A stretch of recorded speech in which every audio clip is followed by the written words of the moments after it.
Bapak Ibu sahabat yang Allah muliakan, memang yang terberat dalam beramal, dalam beribadah itu menjaga keikhlasan, ya.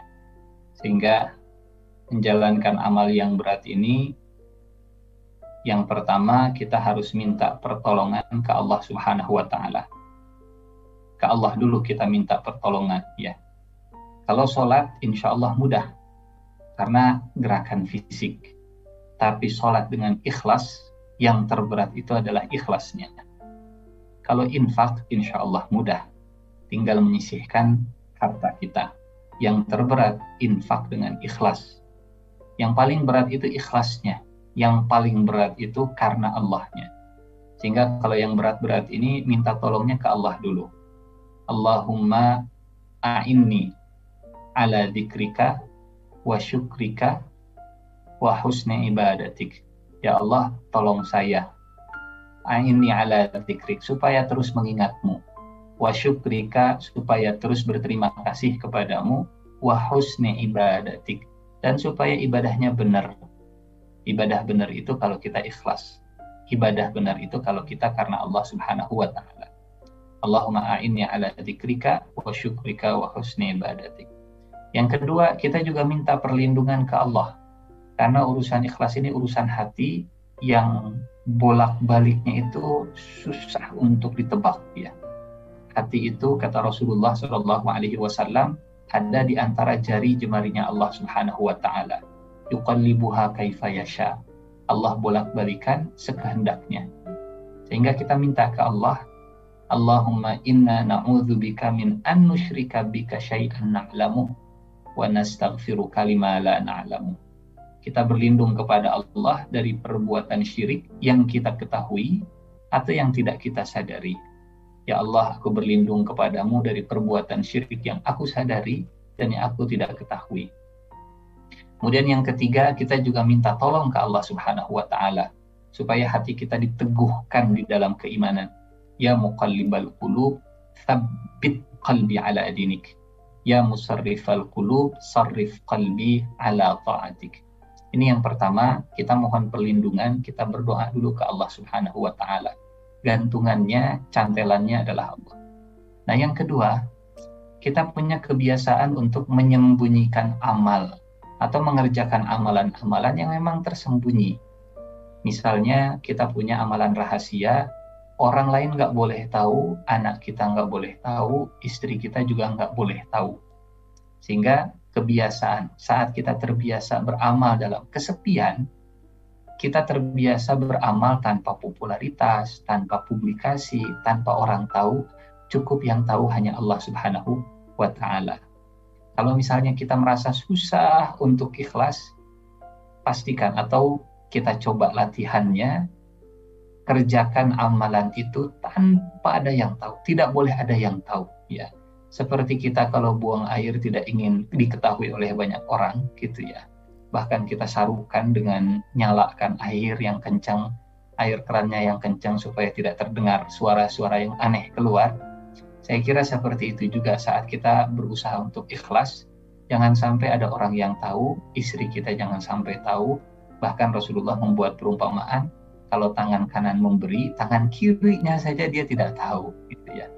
Tangan kanan berbagi, tangan kirinya saja dia tidak tahu. Mudah-mudahan saat kita terbiasa beramal dalam kesepian, dalam kesendirian, sehingga saat orang tahu, kita nggak peduli, kita cuek, ya. Kita cuek, toh ada dia nggak ada dia, tetap saya lakukan ini. Yang terakhir, yang ketiga, Bapak Ibu yang dirahmati Allah Subhanahu wa Ta'ala, yang ketiga ini bisa disebut yang terberat. Yang terberat. Kalau kita siap untuk mendapatkan cercaan, ejekan, hinaan, nyinyiran, bulian, dan bukan pujian.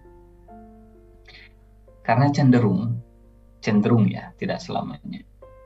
Cenderung yang siap untuk dibuli, siap untuk dicaci, siap untuk dimaki, cenderung lebih mudah untuk bisa ikhlas dibanding orang yang terbiasa dipuji, terbiasa terbiasa dengan popularitas, sambutan, dan seterusnya.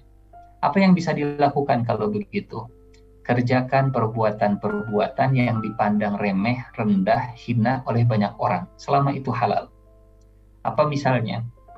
Dulu Umar bin Khattab ketika beliau jadi khalifah, Amirul Mukminin, beliau naik ke atas mimbar, kemudian beliau umumkan di depan semua manusia.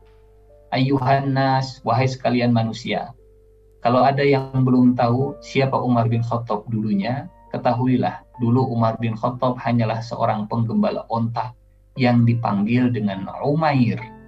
Yang belum tahu, ketahuilah. Yang belum tahu, yang sudah tahu, tolong sampaikan kepada yang belum tahu. Wassalamualaikum. Turun dari mimbar, kata Ali bin Abi Thalib, ma araka illa ahanta nafsaka. Wahai Amirul Mukminin, wahai Umar, saya lihat pidatomu tadi itu hanya menghinakan dirimu sendiri, hanya membuka pengalaman masa lalunya ya, sebagai orang yang ya dipandang hina, ya biasa-biasa saja, bukan orang wah dari dulunya. Kata Umar bin Khattab, itu yang saya inginkan, supaya orang tahu siapa asli, siapa dulunya Umar bin Khattab. Kenapa engkau lakukan itu? Kata Ali bin Abi Thalib. Karena tadi hati saya membisikkan, engkau adalah penakluk Persia, engkaulah yang sudah membebaskan banyak kota, engkaulah. Ketika hati semakin bengkak membesar, saya ingin tekan, saya ingin jatuhkan, saya ingin kasih teguran, ya, sehingga saya umumkan kepada orang, hai orang-orang, kalau belum tahu siapa Umar, mungkin sekarang kalian mengenal Umar itu Amirul Mukminin, penakluk Persia. Dulu Umar itu hanya seorang penggembala onta. Wassalamualaikum. Itu Umar. Syekh Mutawalli Sya'rawi, seorang ulama dari Mesir, ulama tafsir, beliau pernah kedapatan sedang membersihkan toilet, ya, yang petugasnya sudah ada. Kemudian muridnya melihat, Syekh, kenapa engkau membersihkan toilet?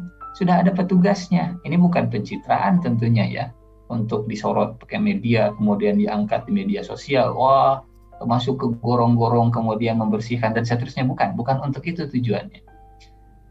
Ketika ditanya, kata Syekh Mutawalli begini, iya, saya sengaja ingin membersihkan toilet karena diri saya membisikkan, engkau ulama besar, engkau ahli tafsir, muridmu banyak, jamaahmu besar, dan seterusnya, sehingga saya ingin menundukkan sum'ah tadi, perasaan ingin besar tadi yang mengganggu keikhlasan, dengan mengerjakan pekerjaan-pekerjaan yang mungkin dianggap sepele, hina oleh orang lain.